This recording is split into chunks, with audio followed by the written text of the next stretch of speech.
Welcome to Shanti-Peace for mathematics. In this video, we are talking about some properties of spectrum. In my previous video, we have defined three types of spectrum. For a Hilbert space, if I have an operator which is bounded linear operator defined on this H, that means if T belongs to BL of H, BL of H stands for set of all bounded linear operators defined on H. Then the spectrum of T, which is denoted as sigma T, which is set of all scalars such that T minus lambda I is not invertible in BL of H. The second spectrum, which is known as Eigen spectrum, which is defined as set of all lambda belongs to K such that T minus lambda I is not 1, which is equivalent to saying that there exists some element which is non-zero. So I am taking that element as norm 1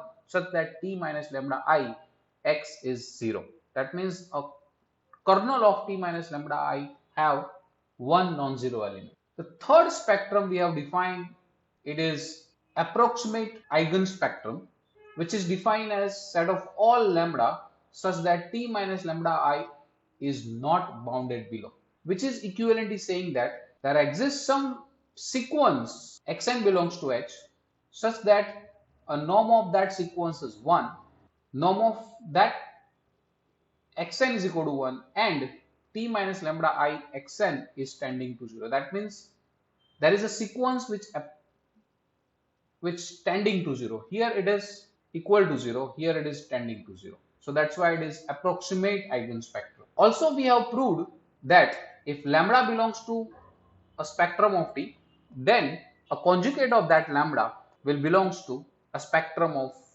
adjoint of that operator. Now, in this lecture, we will discussing about what should be the relation between the spectrum of T, the eigenspectrum of T, and the approximate eigenspectrum of T. That means which one is a subset of other. So the first thing that we are proving is this relation. That means eigenspectrum is subset of approximate eigenspectrum. Let us try to prove that. So that is my first result is let H be a Hilbert space and T belongs to BL of H. Then eigenspectrum of T is subset of approximate eigenspectrum of. So obviously we have to prove that this will be the subset of this. So I have to start with some element in this, and so that element is belongs to this. So I'm starting with some element is in this. We already have seen the definition of eigenspectrum, so that will implies there exists some element x at norm of x is equal to 1 such that T minus lambda I x is equal to 0, or I can say T minus lambda I is not 1, 1. Now by taking, I have to prove that that is belongs to this. So I am taking xn is a sequence which is x for all n belongs to n. That means what we can have is T minus lambda I xn, which will be T minus lambda I x, and that is I can say tending to 0 as n tends to infinity. So what I can say is a lambda is belongs to sigma a T. That means it is belongs to approximate eigenspectrum. So it proves that if lambda is in eigenspectrum, then it is in approximate eigenspectrum. So that means this relation is true. Now the second thing that we are proving is let H be a Hilbert space and T belongs to BL of H. Then the spectrum of T, that is sigma T, is equal to approximate eigenspectrum of T union mu conjugate such that mu is belongs to eigenspectrum of T star. That means ultimately a spectrum can be right in this form. Now due to this, we also have that relation between what should be the relation between eigenspectrum, approximate eigenspectrum and spectrum. That we will discuss after proving this result. Let us try to see this. So what is my objective here? There are two sets that I have to show it is equal. So obviously we have to show that one is a subset of other and other one is a subset of that. So firstly, I will show that. So we will show that spectrum of T is subset of approximate eigenspectrum of T union conjugate of mu such that mu is belongs to eigenspectrum of T star. First we'll show this. So we'll doing this by slightly different manner. So usually when we have to prove this quantity, we are starting with lambda is in this and we have so that lambda should be here. But here we are just using another technique, that if lambda is not in this, then we will prove that lambda is not in eigenspectrum of T. So I am starting with let lambda does not belongs to this quantity. That means that lambda does not belongs to approximate eigenspectrum and lambda does not belongs to conjugate of mu, where mu is belongs to eigenspectrum of T star. Because if lambda is not in this union, that means it is not in this one and not in this one. If lambda is belongs to approximate eigenspectrum of T, then we can say that T minus lambda I is not bounded below, but it is not in this, so I can say that T minus lambda I is bounded below. And what we can say here, if lambda is not in this, by definition of eigenspectrum, we'll say that T star minus mu is not 1 1, but it is not in this, so we can say that T star minus lambda conjugate I is 1 1 because it is not in this set. Now we already have discussed in one of the result of unit 3. Let us recall that result. It says that if T is belongs to BL of H, where H is a Hilbert space, T is bounded below, which implies that R of T closure is same as R of T. That means R of T is closed in H. Or I can say that range space is a closed, range space of T is a closed in H. And another result is kernel of T star perp is equal to range of T's closure. If T is bounded operator, then kernel of T star perp is equal to a range space of T closure. We'll apply this to result here. T minus lambda I is bounded below, that means a range of T minus lambda I is closed in H. And T star minus lambda I is 1 1, it means that kernel of T star minus lambda I closes singleton 0. So that means a singleton 0 perp, which is kernel of T star minus lambda I perp. So this is equal to, due to this, R of T minus lambda I, because T star is a conjugate of T. So the conjugate of T star minus lambda I, and by applying T star star is same as T. So we will have this quantity closure of this. But we know that the perp of singleton 0 is H, and due to this we will have combined this R of T minus lambda is closed in H and H is equal to this. Both this result gives you H is equal to R of T minus lambda I. Therefore, this will gives you T minus lambda I is on 2. As T minus lambda I is bounded below, we have this result T minus T is bounded below implies T is 1 1. This will implies T minus lambda I is 1 1. T minus lambda I is on 2 and T minus lambda I is 1 1 means that T minus lambda I is invertible. So I can say that T minus lambda I inverse exists. So need to prove that this T minus lambda I is a bounded linear operator, because the inverses exist, but we have to prove that inverses exist in BL of H. Because I want to prove that lambda is in spectrum of T. That means T minus lambda I is invertible in BL of H.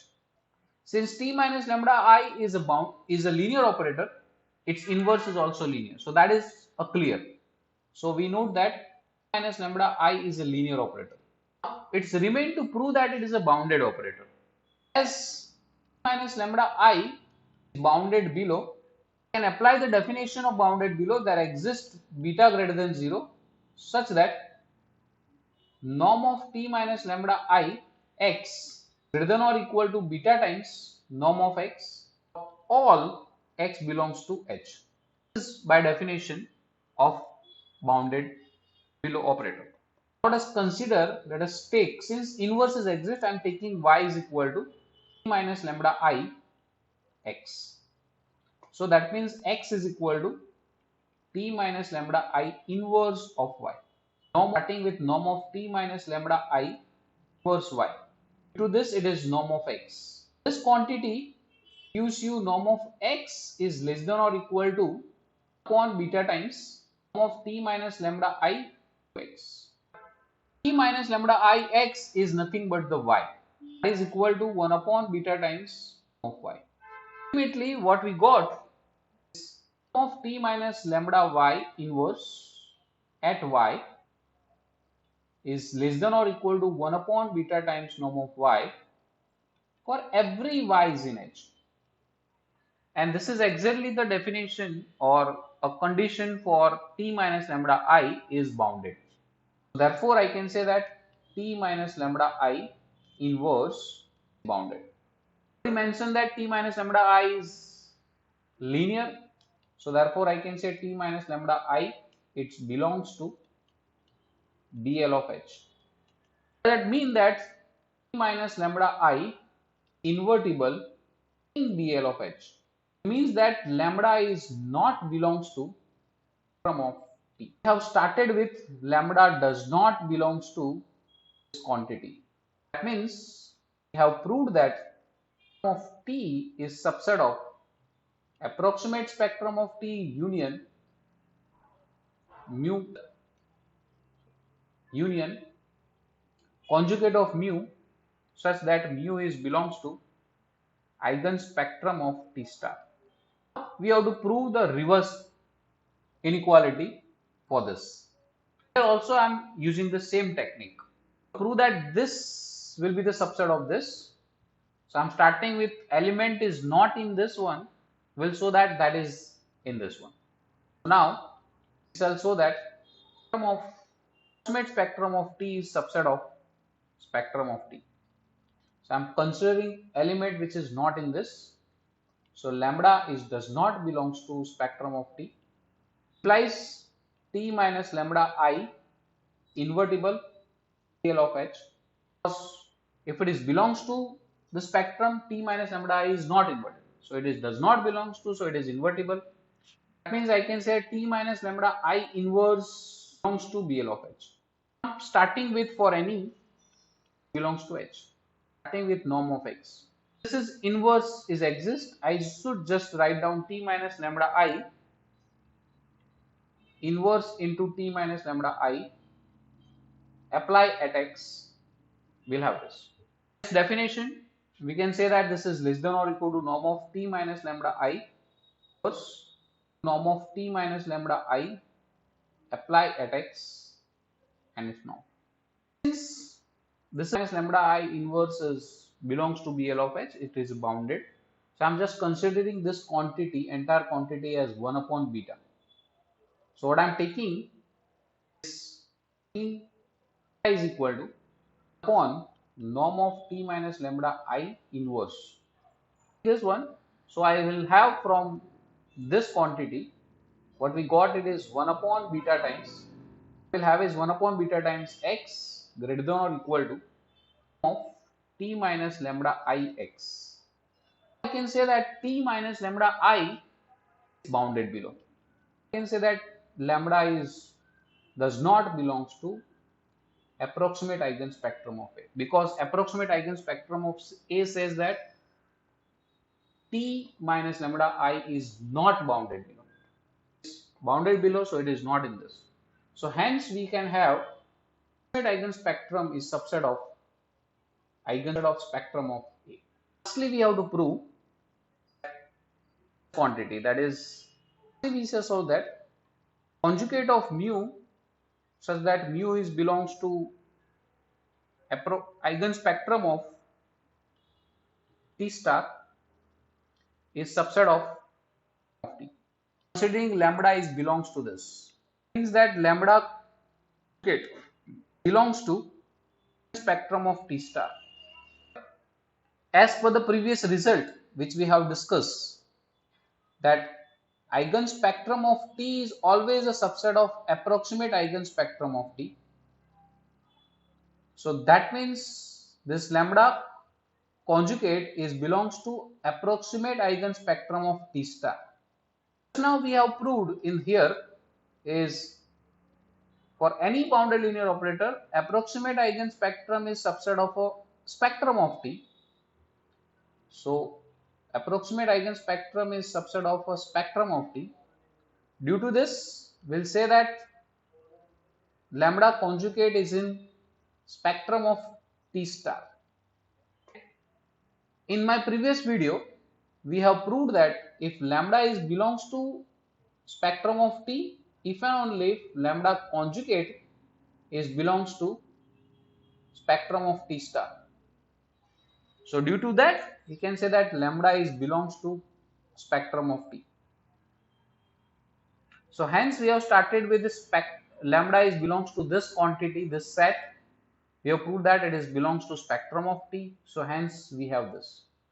So combinedly these two results, that is the previous result is this and this, we say that T superset of approximate eigenspectrum of T union conjugate of mu such that mu is belongs to eigenspectrum of T.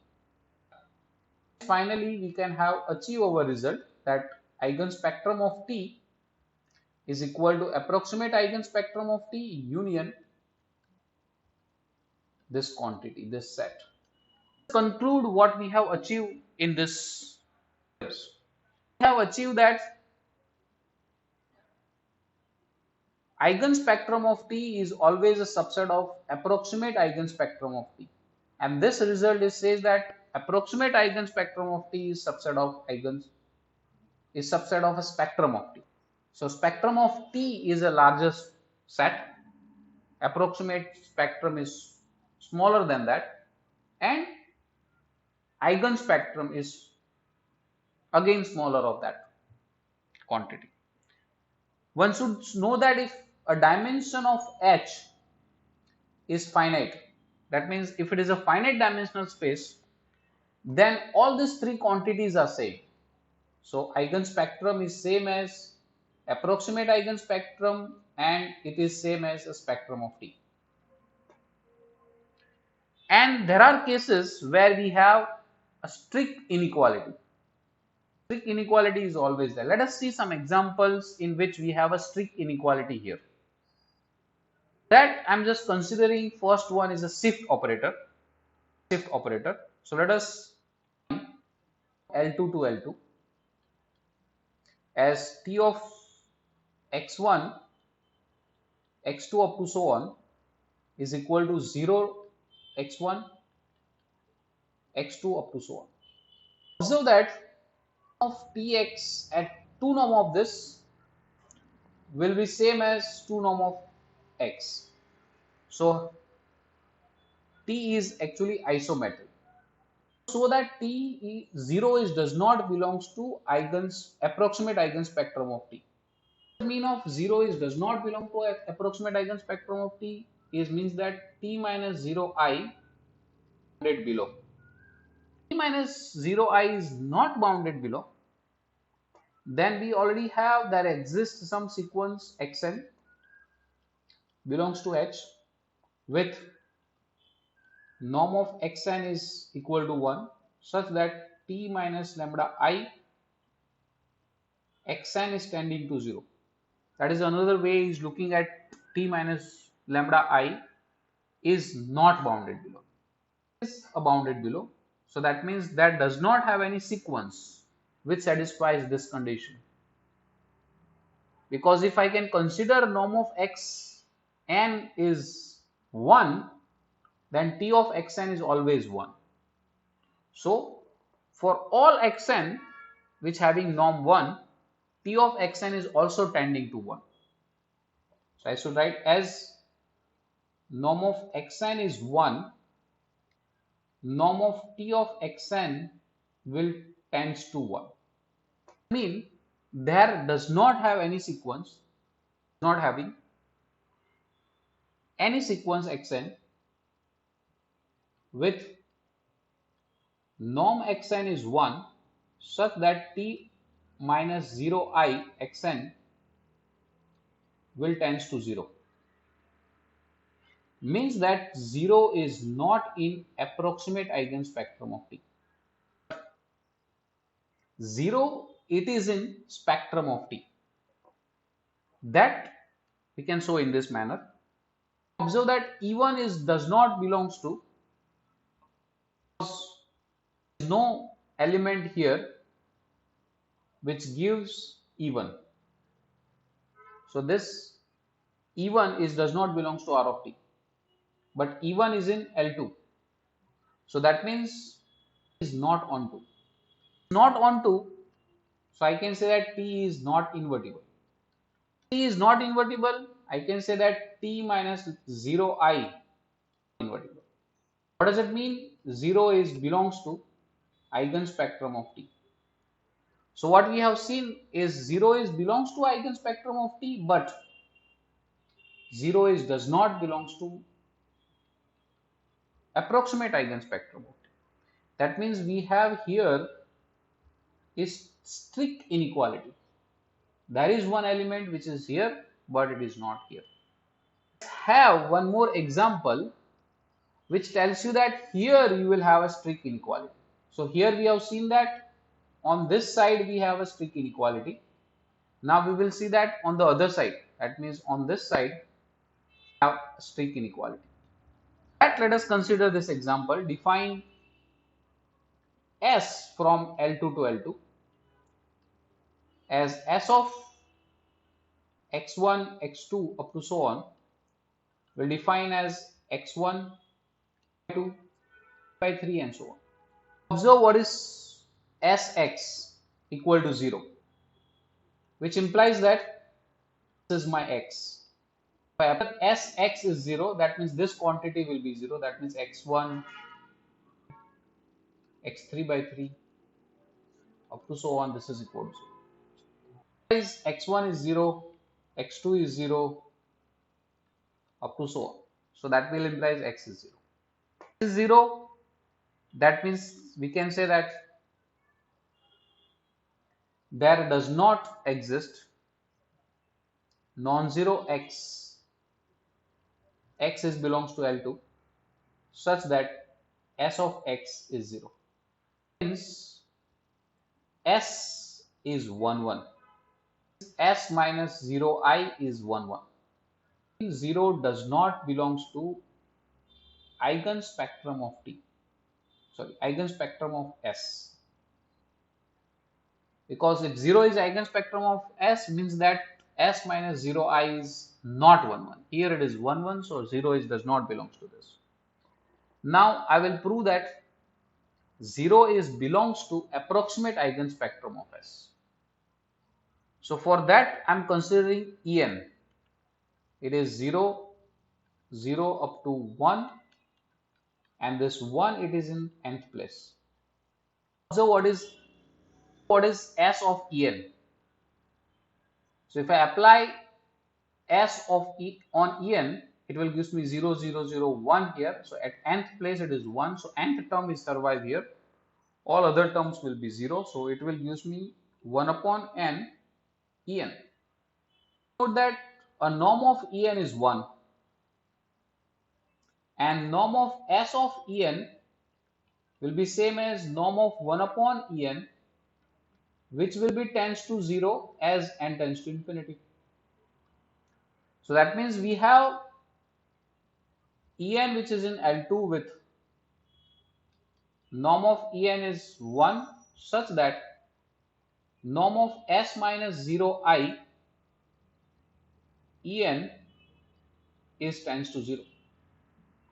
That means 0 belongs to approximate eigenspectrum of T.